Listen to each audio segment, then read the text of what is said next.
Oi, meu nome é Natan e você está assistindo o Devocional do SEI. Hoje eu queria trazer uma reflexão para a gente que se encontra aqui no capítulo 2 da segunda carta de Paulo aos Filipenses. E diz assim: Portanto, se há em Cristo alguma exortação, alguma consolação de amor, alguma comunhão do Espírito, se há qualquer sentimento profundo ou compaixão, completai a minha alegria, para que tenhais o mesmo modo de pensar, o mesmo amor, o mesmo ânimo, pensando a mesma coisa. Não façais nada por rivalidade nem por orgulho, mas com humildade, e assim cada um considere os outros superiores a si mesmo. Cada um não se preocupe somente com o que é seu, mas também com o que é dos outros. Tende em vós o mesmo sentimento que houve em Cristo Jesus, que, existindo em forma de Deus, não considerou o fato de ser igual a Deus algo que devesse se apegar, mas, pelo contrário, se esvaziou a si mesmo, assumindo a forma de servo e fazendo-se semelhante aos homens. Assim, na forma de homem, humilhou a si mesmo, sendo obediente até a morte, e morte de cruz. Por isso, Deus também o exaltou com soberania. Ele deu o nome que está acima de qualquer outro nome, para que o nome de Jesus se dobre todo o joelho, que estão nos céus, na terra e debaixo da terra, e toda a língua confesse que Jesus Cristo é o Senhor, para a glória de Deus Pai. Existem diversos pontos que nós podemos chamar a atenção nesse texto. Hoje, a reflexão que eu queria trazer é sobre como Paulo, nesse texto, ele escolhe as melhores palavras e ao meu ver, ele monta a declaração mais linda sobre a natureza da soberania de Jesus Cristo e da natureza divina de Jesus Cristo. Principalmente aqui no versículo 7, versículo 6, que ele fala que, existindo em forma de Deus, não considerou o fato de ser igual a Deus algo que devesse se apegar. Aí lá no versículo 9 ele continua: Por isso Deus também o exaltou com soberania. Ele deu um nome que está acima de qualquer outro nome. Isso aqui é muito lindo, né? E eu acho muito importante trazer essa reflexão para nos questionar qual é a natureza da soberania de Jesus Cristo. No que está fundamentado? Qual é a essência dessa soberania que está em Jesus Cristo? Bom, se a gente olhar para o conceito comum de soberania, a gente vai pensar no quê? No que normalmente é pensado?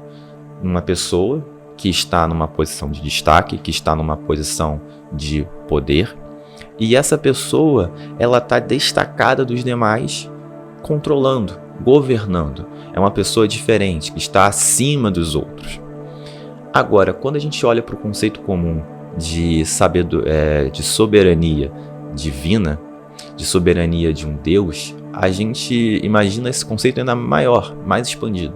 A gente imagina aquela figura sobrenatural, aquele ser metafísico, governando a todos, completamente desconexo daquilo que é humano, daquilo que é natural, um ser completamente sobrenatural, que sequer compreendê-lo e as suas atitudes é possível, né? É uma visão que se tinha muito comum com figuras mitológicas como Zeus ou Odin, esses deuses intangíveis, completamente desconexos de nós humanos. Mas qual é de fato a natureza da soberania de Jesus Cristo? Qual é essa natureza? Paulo fala sobre isso nesse texto. Mas para se aprofundar nisso, eu quero olhar para o próprio Jesus Cristo, sua passagem aqui na Terra. Se a gente for ver bem, logo ali no comecinho, a chegada de Jesus Cristo aqui na Terra, como se deu? Jesus estava na sua glória, se esvazia e nasce na forma de um menino. Aonde? Numa estrebaria, numa manjedoura. E vamos pensar junto aqui. Onde é que você imaginaria que o Filho de Deus fosse nascer? Onde é que se esperaria? Qual é o conceito comum que todos nós pensaríamos? O Filho de Deus vai nascer, sei lá, no palácio de Herodes, ou ele vai nascer no templo. Mas não, o Filho de Deus ele nasce numa estrebaria, numa manjedoura, num lugar que era criado animais, possivelmente cheirava mal, possivelmente era sujo, com certeza era uma estrebaria.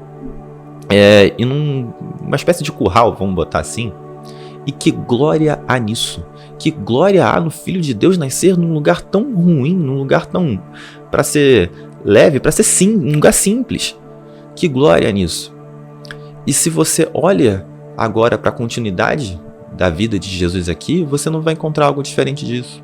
Jesus Cristo, filho de um carpinteiro, Jesus Cristo, que durante toda a sua vida aqui não teve grande poder político, não teve grande cargo religioso, não era o chefe, o líder do templo, não tinha grandes riquezas, não acumulou grandes riquezas. A Bíblia diz que o Filho do Homem não tinha onde repousar a cabeça. O que, analisando isso, é muito contraditório com esse senso comum de soberania. E é por isso que a elite religiosa, os fariseus, a religião, não aceitou Jesus como Messias, como Salvador, porque eles esperavam que o Messias fosse vir, se colocar numa posição de poder, de autoridade, de controle e colocar aqueles que o seguiam ao seu redor nessa posição de poder. Mas não, Jesus não era assim. E eles olhavam e falavam: como pode o Filho de Deus escolher pessoas tão controversas, tão na contramão do exemplar para a época para ser seus discípulos? Como pode o Filho de Deus abraçar leprosos? Como pode o Filho de Deus acolher as prostitutas? Como pode o Filho de Deus jantar com publicanos? Não faz sentido, vai na contramão. E Jesus fala isso. Ele fala que ele veio para confundir essas pessoas, essa elite e a religião. E é por isso que lá em Lucas 10, versículo 20 e 21, ele agradece ao Pai porque ele confundiu os sábios, mas a homens simples ele revelou. O que foi revelado aos homens simples, ali aos discípulos? Foi revelado a natureza da soberania de Deus, aonde a glória de Jesus se manifestava, que era em meio aos pequeninos, era em meio aos leprosos, às prostitutas, os publicanos, os pequeninos do Senhor, que a glória, o poder, a soberania de Jesus se manifestava. Isso é lindo, esse amor, esse serviço, essa natureza apaixonante de Jesus Cristo. E por que eu considero tão importante a gente fazer essa reflexão? Porque esse mesmo Jesus nos deixou uma missão. Na sua autoridade, nos deixou uma missão, que é de ir e ser seu exemplo, levar a sua mensagem onde quer que formos. E se eu tenho essa noção de senso comum, de sabedoria, esse senso comum de soberania, de governo, o que eu vou pensar?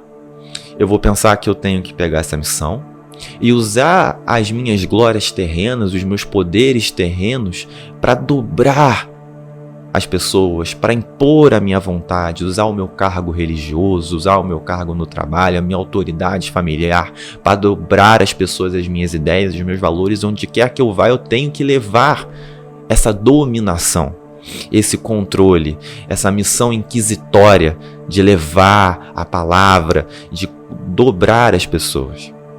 Só que para eu levar essa missão de Jesus Cristo, aonde quer que eu vá, não importa o quão longe seja, primeiro eu tenho que trazer essa missão bem para perto, muito perto. Perto quanto? O mais perto que eu consigo chegar de mim mesmo, dentro de mim. E dentro de mim eu tenho que me esvaziar. Me esvaziar do quê? Dessas glórias terrenas, desses devaneios de grandeza que todos nós temos, nos esvaziar disso tudo, desses cargos religiosos, posições financeiras, tudo, se esvaziar disso, como Jesus se esvaziou. E aí, eu devo me fazer servo, como Jesus se fez servo. E agora sim, eu vou estar pronto para levar esse evangelho do amor, esse evangelho do serviço, aonde quer que eu vá. Levar essa mensagem de amor de um Jesus que se humilhou, se fez servo por mim e por você. Essa é a mensagem que eu tenho que ter dentro de mim e que eu tenho que levar para fora. Eu espero que esse desejo esteja cada dia mais vivo no meu e no seu coração. Eu também espero que essa mensagem, essa reflexão tenha agregado no seu coração.